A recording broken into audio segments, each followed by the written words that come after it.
the air, since there's really nothing to compare it to. So part of that is why we recommend just 24 hours or 5 days, so that we can provide people with accurate concentrations and then track those. So Okay.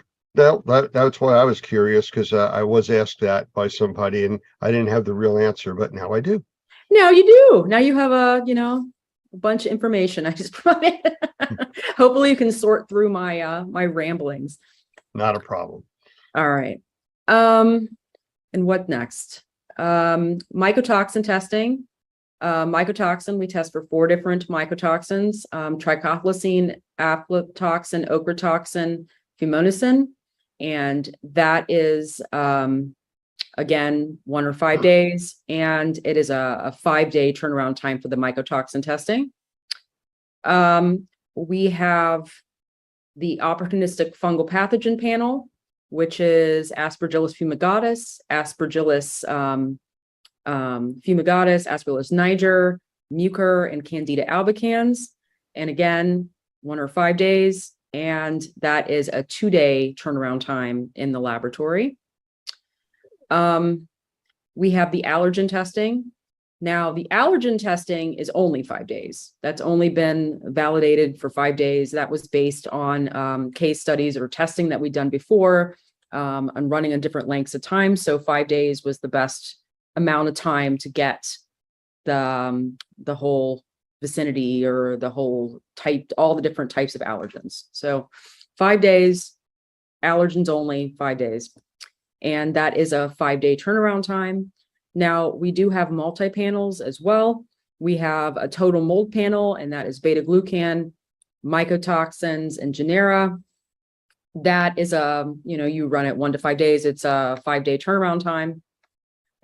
We have the beta-glucan and the allergens together. That's a 5-day run. It's a 5-day turnaround time. We have the comprehensive panel, which is beta-glucan, genera, mycotoxins, and allergens. 5-day run, 5-day turnaround time. We have the cannabis panel, which is the powdery mildew and the botrytis. That can be run 24 hours or 5 days.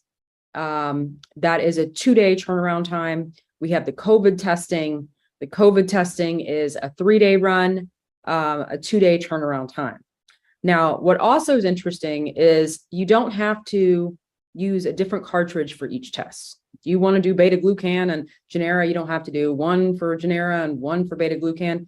You have 1 cartridge. We can run a whole plethora of tests on them. So you want to start with beta-glucan first to see if there's mold growing in the environment. You can do that. And then we keep the sample for 60 days. You can add on other types of tests onto the sample.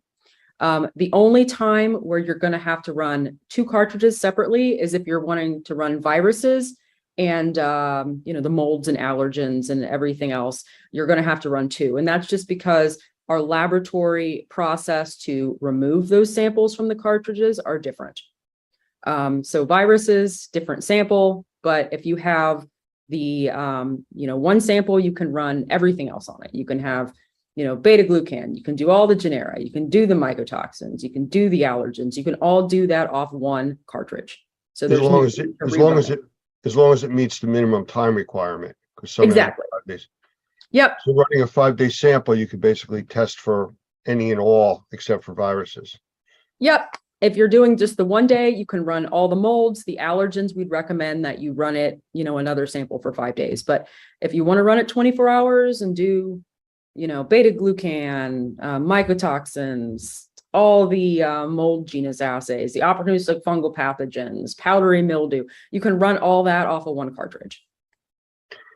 There's a lot of options there, and it sounds like you can mix and match and do everything. But, for the people watching, it's really about testing for what your specific concerns are, or Exactly. what the assessor or remediator considers the concerns.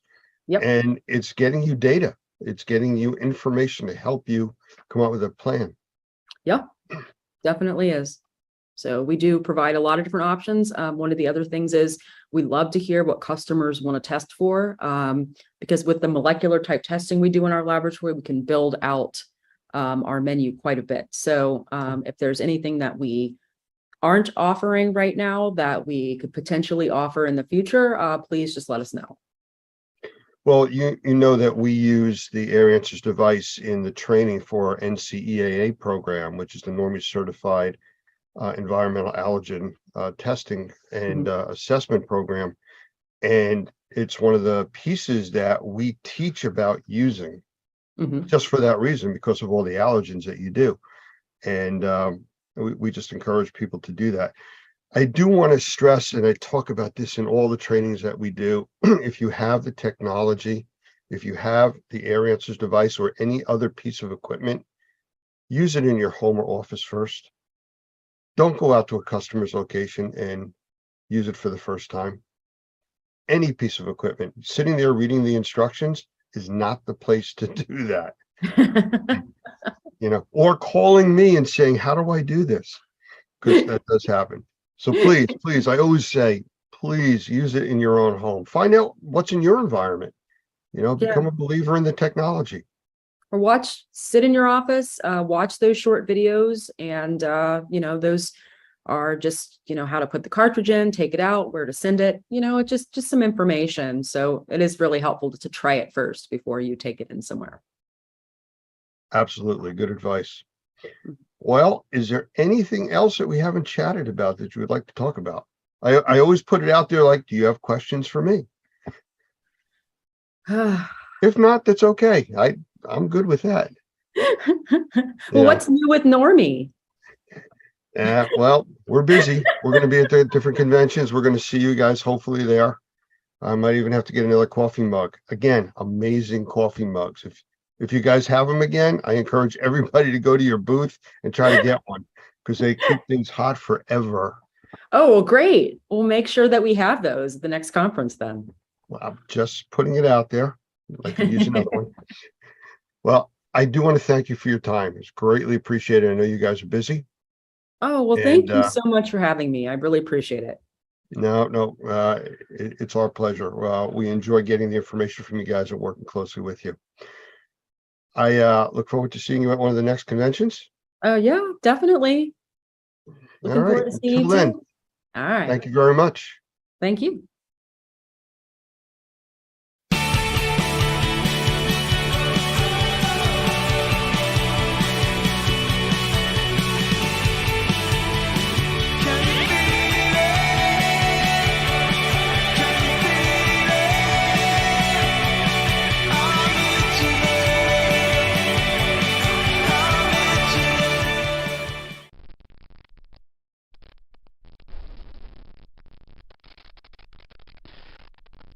August 2005.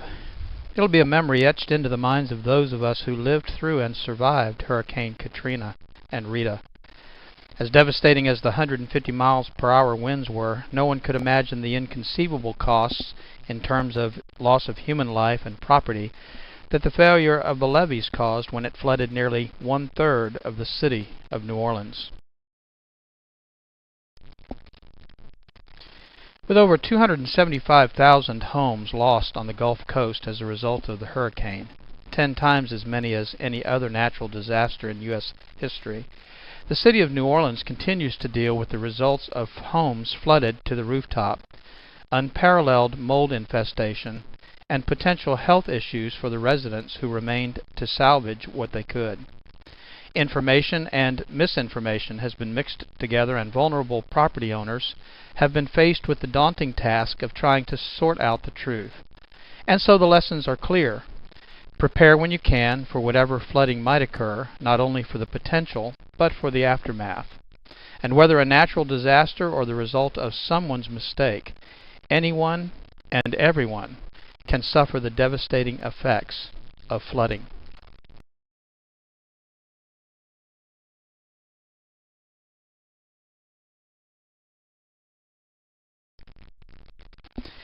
My name's Doug Hoffman, and I'm the Executive Director of Normie, the National Organization of Remediators and Mold Inspectors.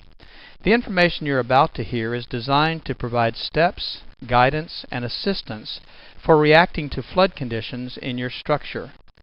In most situations, a common reaction to a water flood event is to simply react and plan afterwards. Tunnel vision or over-focusing on the emergency can, at times, distract or omit safety concerns, and poor planning can leave you to fend for yourself after the storm is over. Caution and common sense should always be employed before any action takes place, and I hope this presentation will help you focus on the real issues both before the potential flood and consider the solutions available to you in the aftermath. Without a plan, the results of a water flood event will be worse than you've imagined, so there are several things I'm going to ask you to consider during these first few minutes we have together.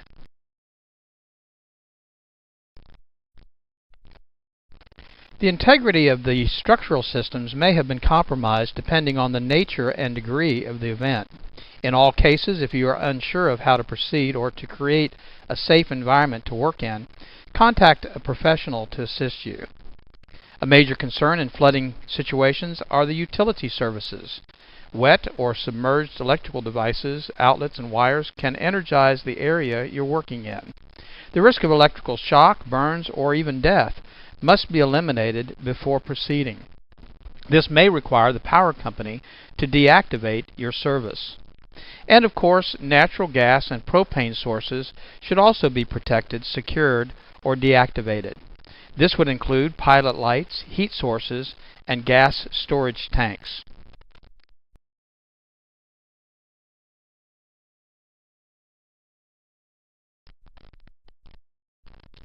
Depending on the severity of the water event, structural integrity should be considered in regards to the foundations. Foundation support could be weakened or damaged, allowing structural collapse. And with the utility and structural concerns addressed, the next major concern is the source of the water. Common sources of a water loss are as follows: a broken or leaking pipe from a drinkable water source, sewage or septic lines, groundwater, or a combination of those sources. And of course, you have to be concerned about the sewage and septic lines when you consider some of not only the sources, but the problems that could result after a flood. A general rule of thumb would be to consider any water that you would not drink as being contaminated. This would include water coming in contact with chemicals, human and animal waste, debris, and other unknowns.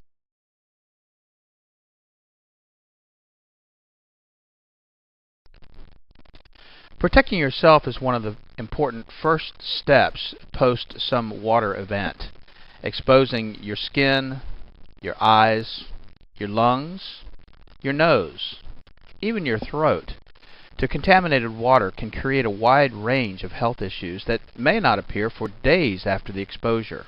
I want to talk about personal protection equipment because that should be used while you are in the contaminated environment.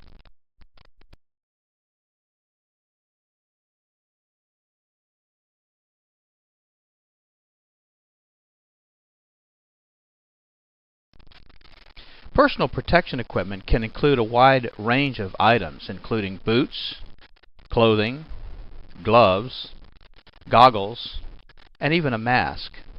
We recommend, under normal conditions, a N95 or dust mask that you can find pretty much anywhere. In some situations, the contamination levels are so high that you might even require a respirator. But each situation would require different types or combination of these types of protection. With safety and health concerns addressed, corrective action can then be taken.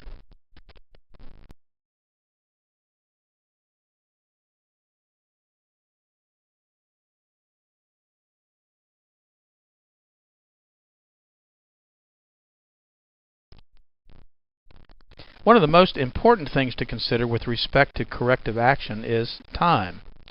Time is your enemy. Once materials get wet or contaminated, damage and additional contamination growth is exponential.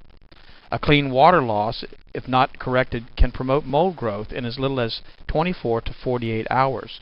And contaminations due to sewage or unknown water sources will simply exacerbate the problem.